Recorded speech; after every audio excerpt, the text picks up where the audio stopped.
Hey, this is Malcolm341. In this video, we're going to look at a script I created that lets you make normal map stamps directly in the Maya viewport. Having your own library of normal map stamps can save you a ton of time, so let's check it out. Okay, so let's check out what the script does here. So basically, you'll go and click this button here, the normal render button.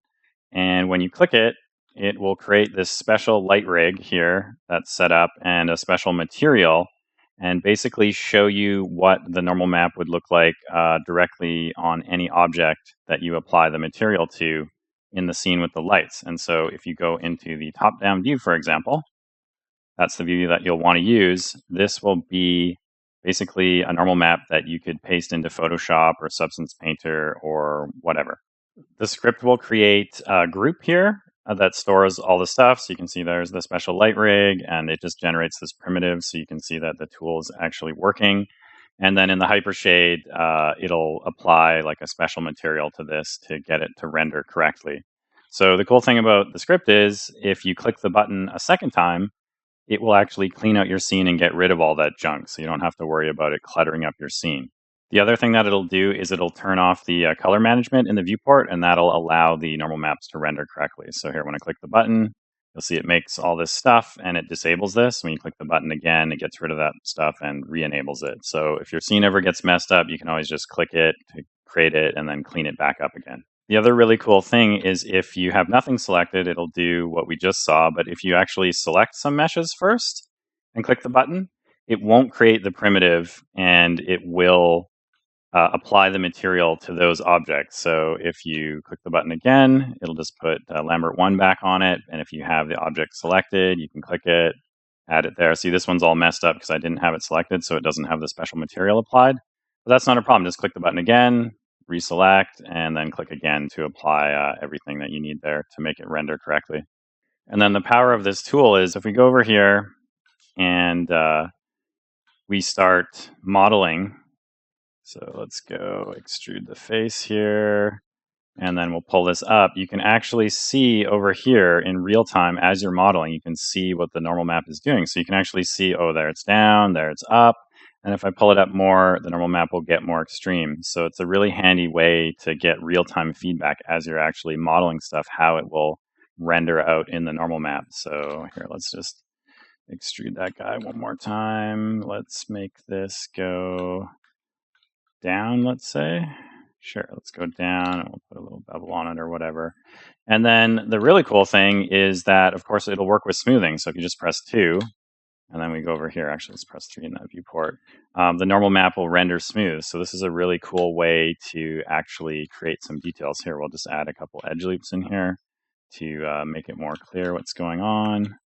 So you can add that guy there, that guy. Sure, let's put one here, here, here. Let's hit 3 again. And then if you come into the viewport over here, see in the top-down viewport, we've actually got basically a normal map shape that we can kind of craft and make it do whatever we want here. So let's just get one in there, and there, let's say. So you can create, create an edge there. Go back to the top-down viewport. And there's basically your normal map stamp that you can then render out. And I'll show you how to do that in a second. So here's a bunch of stamps that I've created before for my particular project. So what you want to do, these are just the high poly models. They're using the smooth mesh preview in Maya. So just select them all and go to modify, and then go down to convert. And then you want to go smooth mesh preview to polygons just to convert them to polys. Otherwise, they're not going to render correctly. So there you can see they're all polygons now. And then just grab all those guys and click the magic button here. Boom, get that. Oop, I'm just going to hide the grid there. And then you can see they're all ready to render into normal maps. So if you go back to the top-down view here, you can see these guys are ready to go. You could actually just do a print screen of this, but the anti-aliasing won't be very good. Even if you turn it on in Viewport 2.0, it's like okay, but it's still kind of jaggy. So I'm going to show you how to render these guys out and then bring them into Photoshop. And the reason you'd want to render these into textures or stamps that you can use later instead of just baking them directly onto your model as floaters is you can build up a library of these guys, and then you can quickly place these in 2D instead of having to worry about all the 3D baking and stuff like that. So let's have a look at that now. So I'm just going to go over to Substance Painter here. So this is some kind of sci-fi barrel thing that I made. It's a low poly model, and then this is all a baked normal map here. I'll turn the wireframe on so you can check it out here. So you can see it's not very high poly. There's no edges there or anything like that. So just going to turn that guy off. So basically, the trick here is that you can do this normal map bake. It's really easy because there's not a lot of stuff to problem solve. You can get all your beveled edges, but there's not a lot of detail into it. This is a pretty basic shape at this point. I think I just did a search on Google for sci-fi barrel or crate or something, and just like a bunch of similar images came up. So I just kind of drew inspiration from that and kind of modeled this guy out. So what's really cool is I'm just going to show the layer here where I took all of my normal map detail stamps and just painted them all, drew them all on 2D here. So I'm just going to turn that on, and boom. Look how much extra detail is added here. I've fully fleshed this thing out. We've got some really cool detail up there. And this did not take very long because this was all done in 2D. And if I wanted to change something, I could just erase it. I could try again. I could rotate it. It was all very quick to do. So super cool. So we're going to look at how we can actually save that stuff out of Maya and bring it into Substance Painter. So for this stuff to work correctly, you need to make sure that the like border edge basically, or like the two verts next to the border edge are completely flat. And I'll show you why that's important. So if you go to the top-down view and you make a plane, just going to drag this plane out here so you can see what's going on. Just going to put that on the bottom. That's great. Looks like I will need to actually just reselect all of this stuff again here and just run the script, just get rid of it, and then do it again so we can get the shader on everything. So the problem is, here, just put 3. So you can see how this will seamlessly blend into it because that's just the flat normal map color.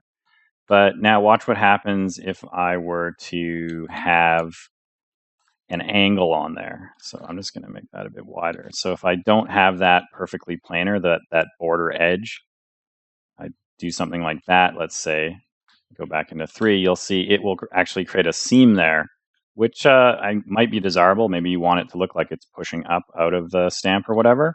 But if you want it to blend seamlessly, which is usually what you'll want to do, you just want to make sure that's flat. And then when you actually capture that and you paint it in your painting application of choice, it will always blend perfectly with the background and other stamps that it sits on top of.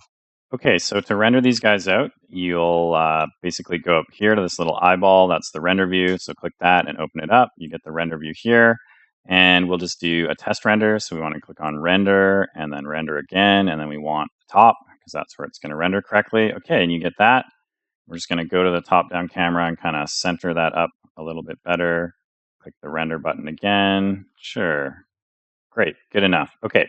Then next we need to set some settings because you can see here the anti-aliasing is actually really crappy and also the image is low res. So go into the options box here.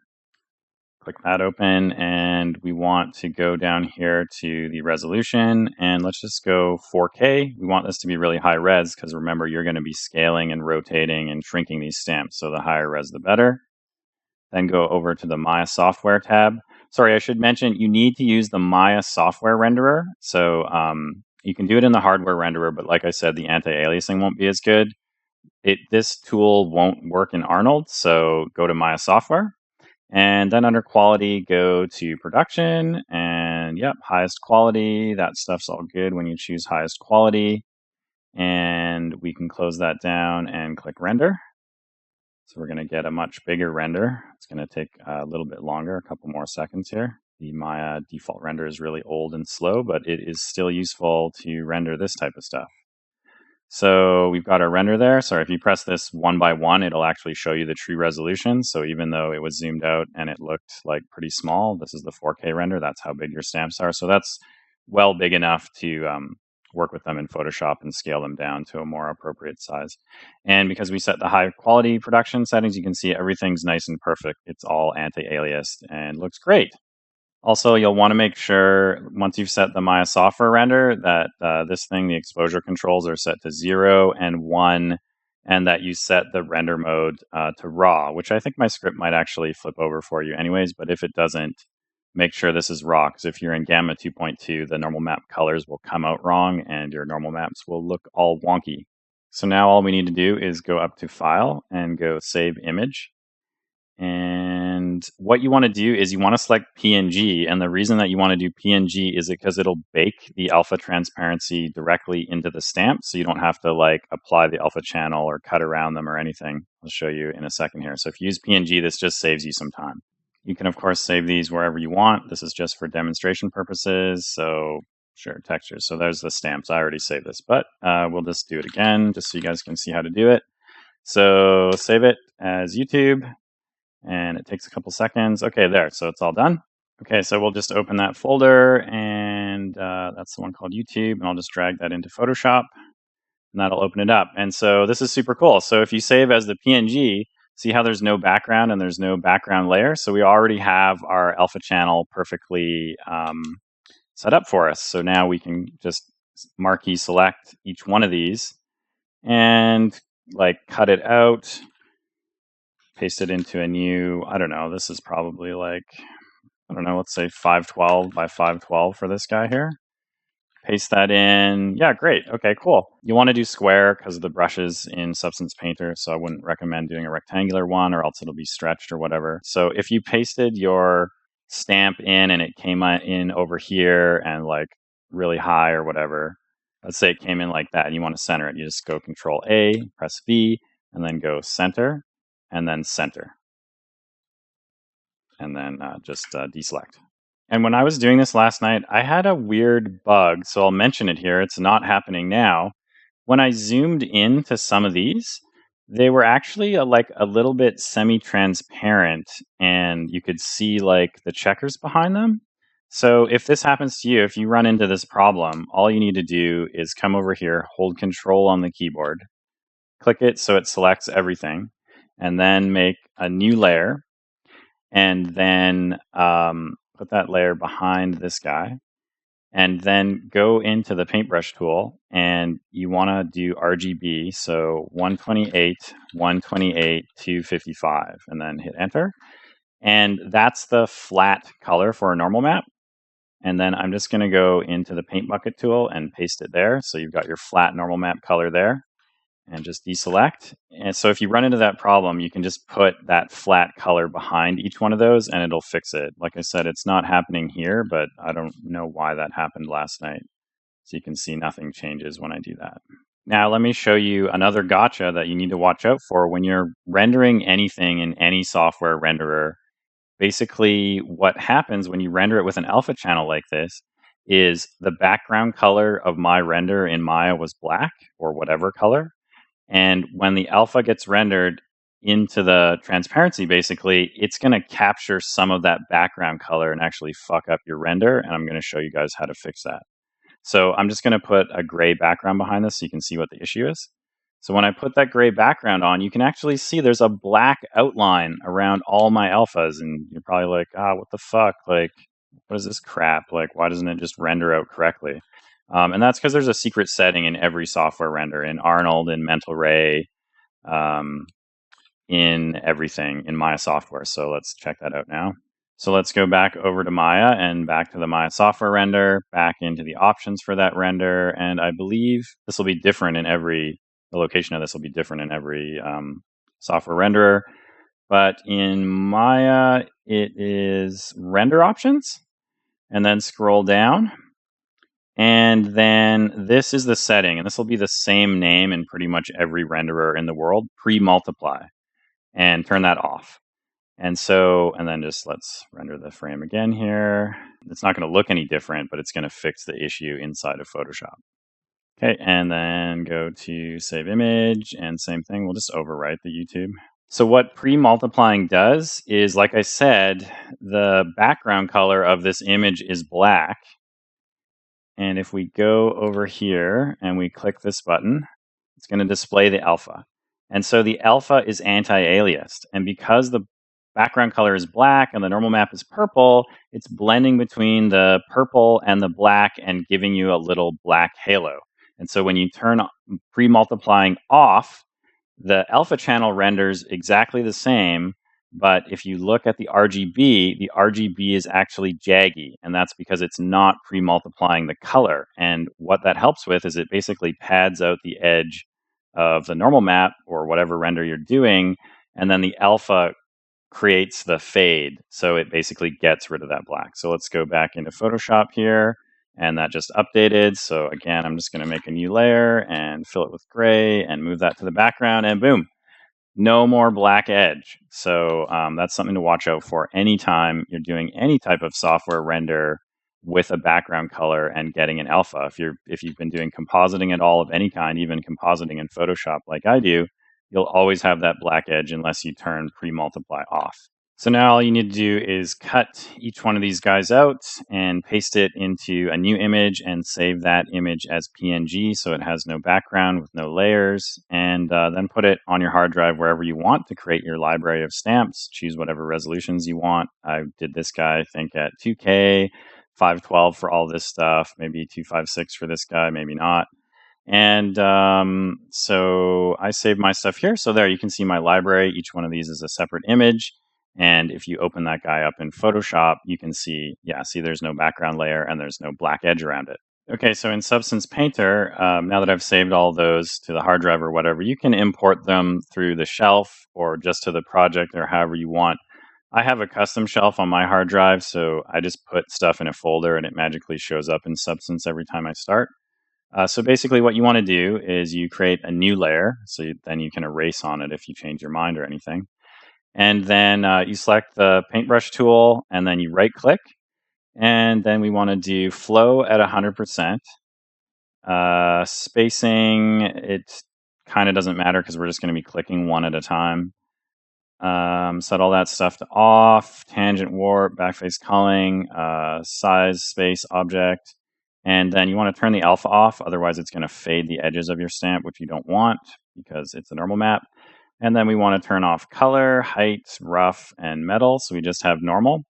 And then under the normal color, click here.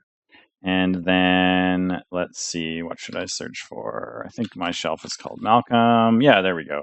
So you can see here I've got all my normal stamps. So we'll just select one of those. Let's do the handle. The handle's pretty cool. And then if you go over here, you can see there's the stamp there.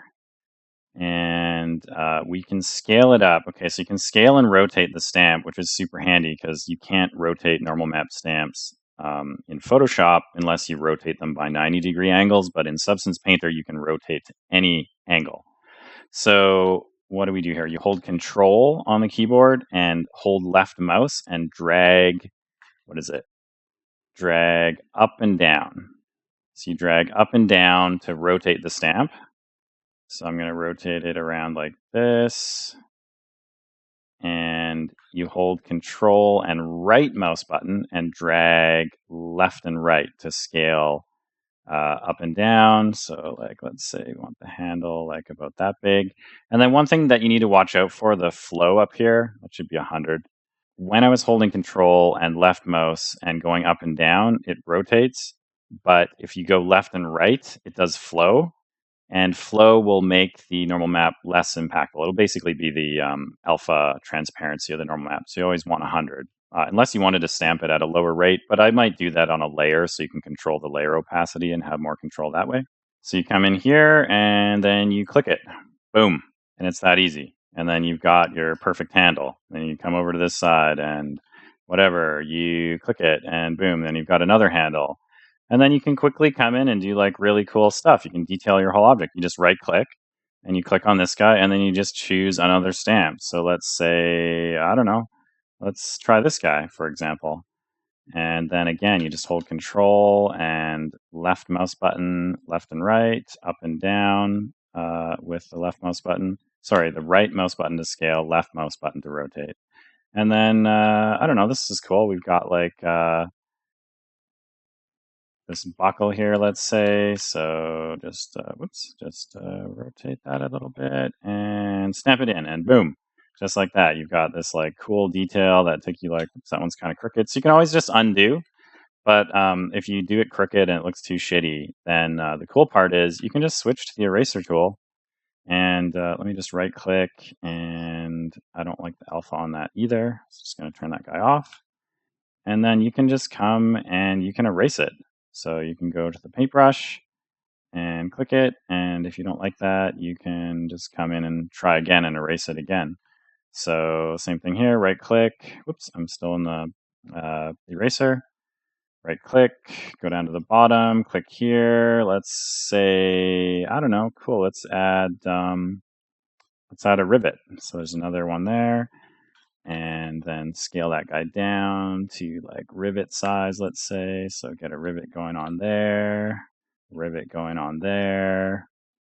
Sure, why not? I don't know. Let's add 4 or something.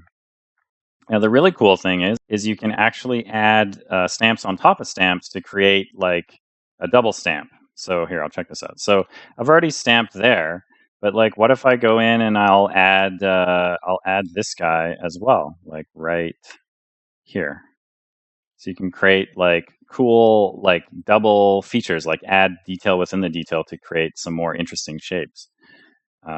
So you can end up doing really cool stuff. Like I think on the one that I finished off or whatever, I think we ended up doing like scaling this guy up pretty big and then doing something like here and then a second one, which is pretty cool. And it all just like renders correctly and looks great. I think probably my favorite stamp that I made here for this demo was actually this guy, because it looks super like believable if you put it on the angle, because it was modeled kind of on the angle.